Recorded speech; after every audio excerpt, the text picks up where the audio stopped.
नमस्कार, मैं हूं आपके साथ मयंक। आज 12 तारीख है, 12 मार्च है और पिछले 12 घंटे की अगर बात की जाए तो जंग बेहद तेज हो चुकी है। और ईरान ने जब से जंग शुरू हुई उसके बाद से ईरान ने अब तक का सबसे बड़ा हमला किया है, ना सिर्फ इजराइल पर बल्कि 7 देश एक बार फिर धुआं धुआं है।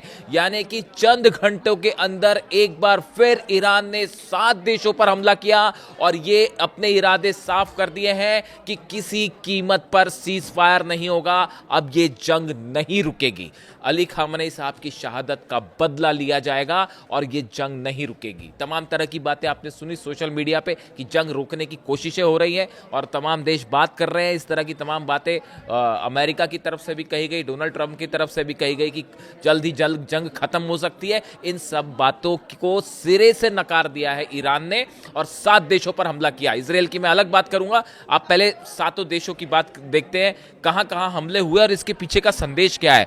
जॉर्डन में अल अराजक बेस पूरी तरह से तबाह हो चुका है। ये अमेरिका का वो बेस है, जॉर्डन का बेस है। देखिए, मैं वीडियो बनाया कर रहा था जब ये जंग शुरू हुई, उसके पहले मैं वीडियो बनाता था और आपको मैंने बताया था कि ये जॉर्डन के जो बेसेस हैं, यहाँ पे सबसे ज्यादा F-35 जेट्स उतर रहे हैं, F-16 जेट्स उतर रहे हैं, अवॉक्स प्लेन्स उतर रहे हैं। वो जिस बेस पर उतर रहे थे, अब वो बेस का नामो निशान मिट चुका है, उसका रनवे पूरी तरह से साफ हो चुका है और न जाने कितनी बैलिस्टिक मिसाइल्स गिर चुकी है। और बीती रात का हमला, ये मैं आपको पुराने हमले नहीं बता रहा हूं, आप लोग अक्सर पूछते हैं तारीख, मैं आपको तारीख बता रहा हूं। 11 तारीख की रात से लेकर आज 12 तारीख की दोपहर तक के मैं हमले बता रहा हूं आपको।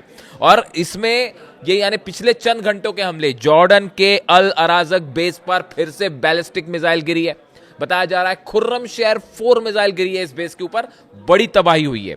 सऊदी अरब का अल खर्ज में अमेरिका का जो बेस है उस पर फिर से मिसाइल अटैक हुआ है। सऊदी अरब का अल खर्ज अमेरिकी बेस, ये वो बेस है जहां से लगातार युद्ध के लिए जो साजो सामान है वो भी इस बेस पर उतर रहा था, इसको भी तबाह किया जा चुका है।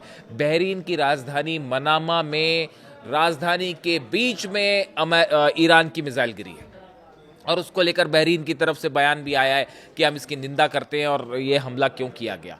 और बहरीन की राजधानी मनामा में देखिए, बहरीन वो उन देशों में शामिल है जिसमें सबसे ज़्यादा नुकसान हुआ है, खासकर उसका नेवल बेस जिस तरह से तबाह हुआ, वो बहुत बड़ा झटका अमेरिकन फोर्सेस के लिए माना जा रहा है। और उसके बाद अब फिर से बीती रात ही बहरीन की राजधानी मनामा में बीच शहर के बीच में मिसाइल गिरी है। इसके अलावा आप बात करें ओमान की, देखिए ओमान उन देशों में शामिल रहा जिसने मध्यस्थता के लिए बातचीत करी ईरान और अमेरिका के बीच में, लेकिन अब हमले ओमान पे भी हो रहे हैं। ओमान में सलाला बंदरगाह जो है, पोर्ट है, उसके तेल टैंक्स को एक बार फिर निशाना बनाया गया और उनमें आग लग गई है। 2 हमले हुए ओमान में, एक परसों हमला हुआ था, कल बीती रात फिर अटैक हुआ है, ड्रोन अटैक बताया जा रहा है ये कि ये सलाला जो पोर्ट है इस पर अटैक हुआ। ऑयल टैंक्स जो थे पहले भी उन पर हमला हुआ था, कल फिर ड्रोन अटैक हुआ है और इसमें जो है उनमें आग की लपटें निकलती दिखाई दे रही हैं, धू धू कर जल रहे हैं। इसके अलावा आप देखिए यूएई में, दुबई में एक बिल्डिंग में ड्रोन घुस गया, वो आपने देखा ही होगा। ये बीती शाम की करीब 7-8 बजे की बात है कि एक बिल्डिंग है, उस बिल्डिंग में एक ड्रोन जाके घुस जाता है काफ़ी देर तक, उसके बाद बिल्डिंग में आग लग जाती है, हलचल मची और बाद में बताया गया कि ईरान का ही ड्रोन था ये। इसके अलावा जो यूएई का फुजेरा पोर्ट है, इस फुजेरा पोर्ट पर एक बार फिर से ईरान का ड्रोन अटैक हुआ है और उसकी तस्वीरें भी सामने हैं। और इसी तरह देखिए, गौर करने वाली बात यह है कि शारजा के इंडस्ट्रियल एरिया पर मिसाइल गिरी है।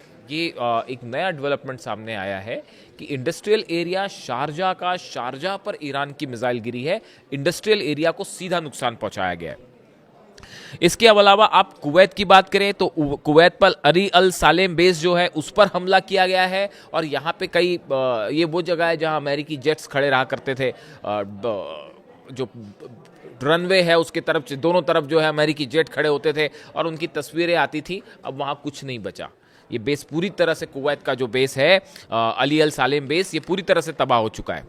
और अगर आप इनकी बात करें, जितने हमले हुए ये पिछले, मतलब ये था कि बीती रात 5 घंटे के अंदर करीब ये सारे हमले निपटा दिए गए। यानी आप देखिए, एक तरफ ये खबरें चल रही हैं कि अब जंग कब खत्म होगी और इस तरह की बातें शुरू हो गई। ईरान की सेना की तरफ से साफ कह दिया गया है, हमारे सुप्रीम लीडर को आपने शहीद किया, जब तक उनका बदला नहीं लिया जाएगा ये जंग अब नहीं रुकेगी। और ये जंग जारी रहेगी। अब एक बार इजराइल पे आ जाइए। इजराइल पर बीती रात सबसे बड़े हमले हुए हैं अब तक की इस जंग के, और 50 मिसाइल्स इजराइल पर गिरी हैं।